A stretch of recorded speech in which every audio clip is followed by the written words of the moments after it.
الحمد لله الذي قد وفق للعلم خير خلقه وللتقى كان حد قلوبهم لنحوه ومن عظيم شأنه لم تحوه فأشربت معنى ضمير الشام فأحربت في الحن بالألحان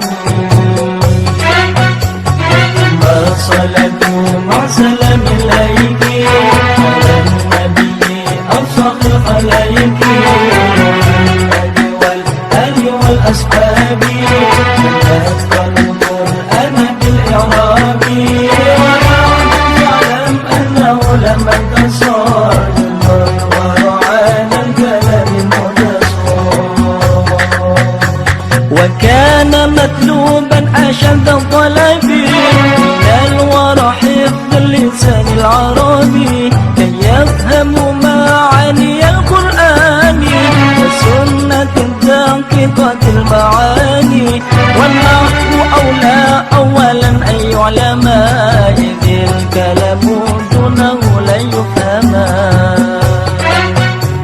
وكان خير الطب صغيرا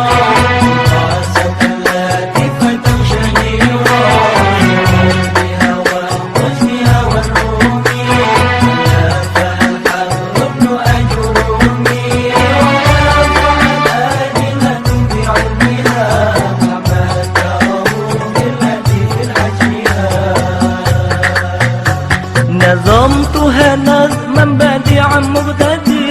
بالأصل في تقريبه للمبتدئ وقد حذفت منه معا مغنى